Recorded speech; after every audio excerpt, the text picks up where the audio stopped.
normal things, you can kind of understand where the manufacturer was coming from when it introduced it, what market they were trying to aim the thing at. With this one, it's a little bit too bizarre and or limited for pretty much anyone that I could think of.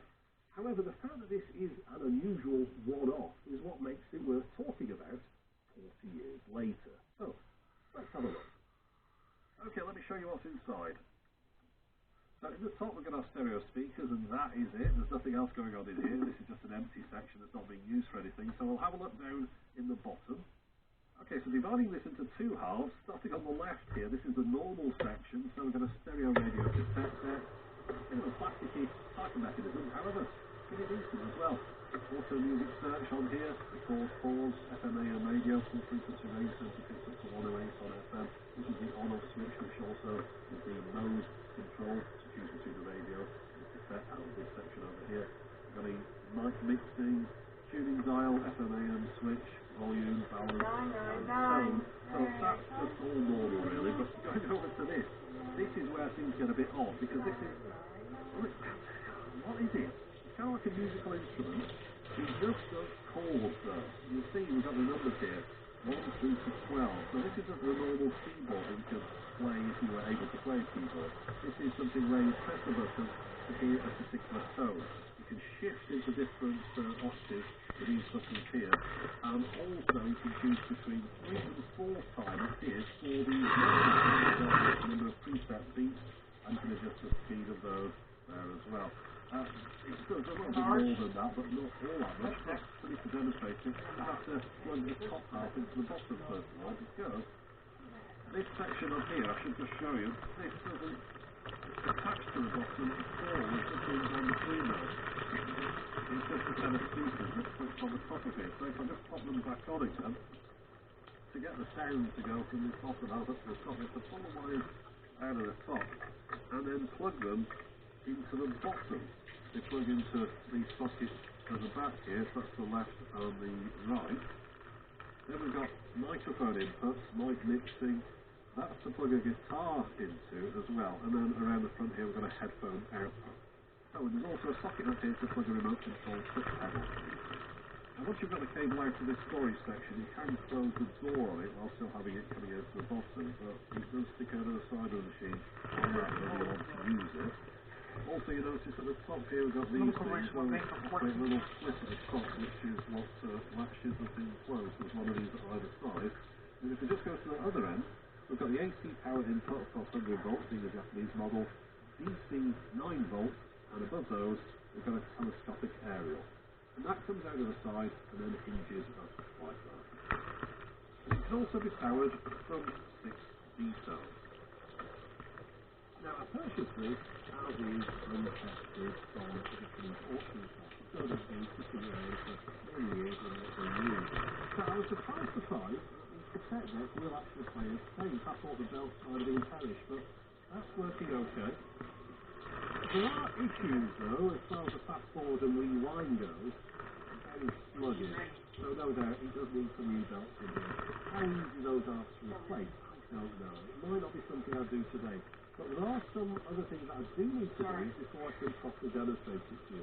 At the moment, you're just hearing the left-hand speaker. If I turn the balance over to the right, that's what's coming out of the right-hand side here. If I wiggle the connector, I can get it to come on, but only briefly, and I don't think that's to do with oxidization. I think there's a broken solder joint on there. I wouldn't be surprised given that these things hang out of the side and they're plugged in more often than not. You're just going to get banged at some point and that solder joint's going to come apart. So I think that needs resoldering. I'm going to be taking the base off anyway though, not only just to look at the belt and that, but also for the on-off switch, because it's really flaky. That's going to wobble it like a dozen times before it comes on. I hate school. I've always been going to school for 20 years. So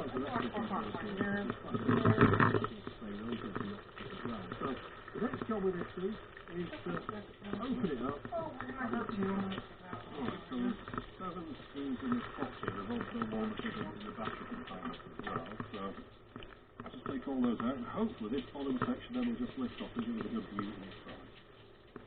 The layout in here is really nice and clean. Everything everything's spaced out, very easy to access. Over on the right we've got the power section, we've got the radio and the amplifier going up to the cassette deck that's held in the stock. Just the one rubber drive belt on there. I don't know if that's something I'll be able to resolve today. I might not even look at it because it's not essential for me to be able to demonstrate this thing working. What is essential though are these inputs and outputs, getting those so that they get a good contact. I'm going to have a look at those. I've got two tools to take on board there. And then over here on this side, this is the synthesizer part section. We'll have a look at these chips and things on there. But first, I'm going to have a look at these sockets. Let me just break out the macro lens so that you can see what I'm seeing. And we're looking at this pin here, and you can see if I waggle it, that's what's loose there. That's what's causing the problem. Let's just solder it back on again. Now this one is a little bit awkward to get to, but this is the main on-off. And I found that to get it going, I have to do that a lot of times in the middle. So obviously it's getting stuck somehow. It's all past this plastic section here, which is something I don't really want to take out. I think I'm just going to spray it and wiggle it about and hope for the best.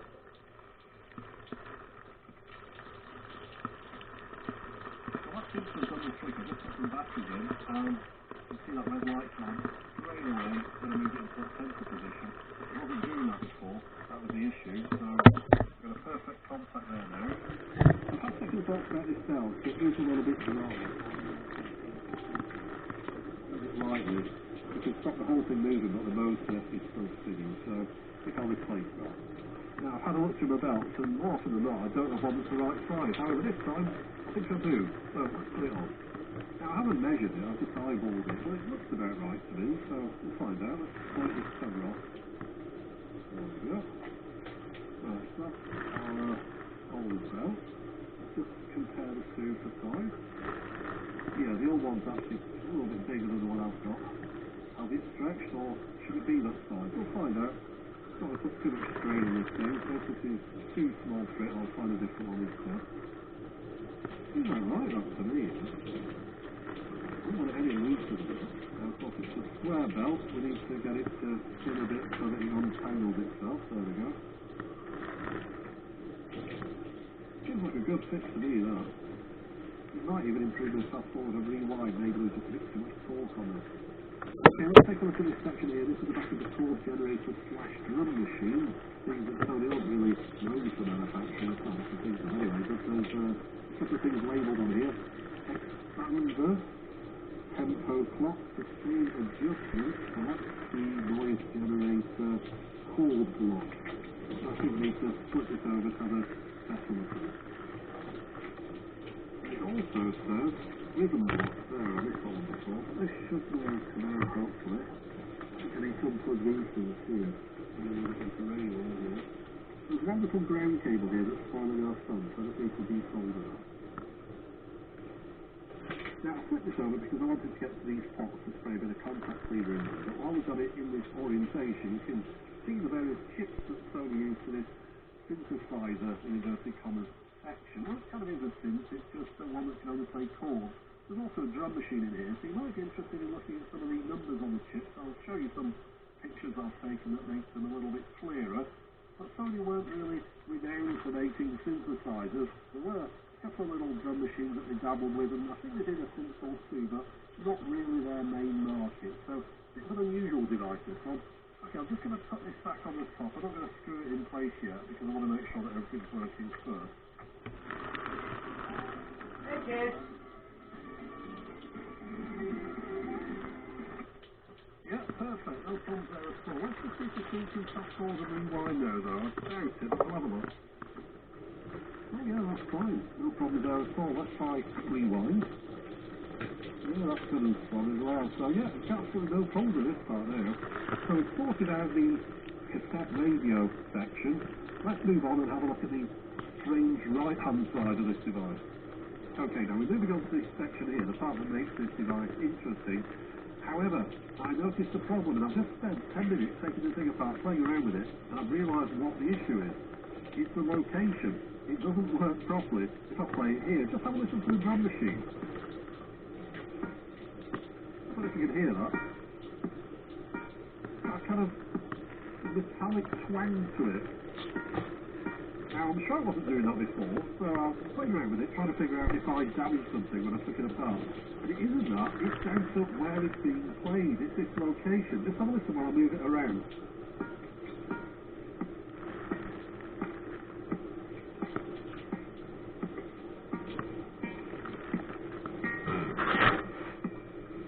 After a bit of head scratching, I figured out what the problem is. These devices don't like being in the same location as my Wi-Fi router that's quite nearby in here. Instead of me switching it off and testing loads of different things around the house, I'm going to move this to a different location. It's going to take a little bit short-sighted of Sony, not making the product repair for 802.11 and 5 gigahertz, but I'll let them off. So I'm going to move this into a different place. We'll be able to play it back properly with all the sounds coming through as they should. I'll go through the drum machine section and then the chords, and then I'm going to come back here. So, let's get on and do that.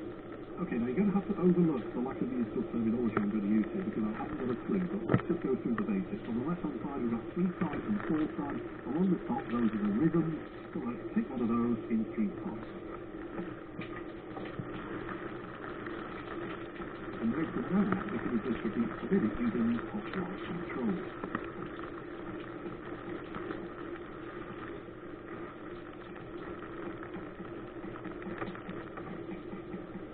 This isn't too much excitement for you, so I'm just going to work my way through the various rhythms.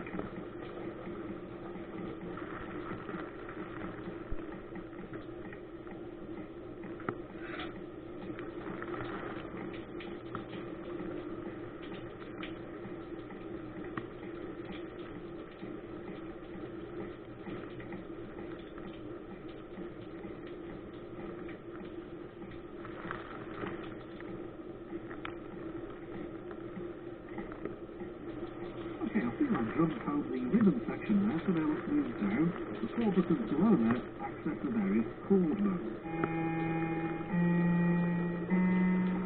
That was a bit loud, but you're able to adjust the balance between the chord and the rhythm.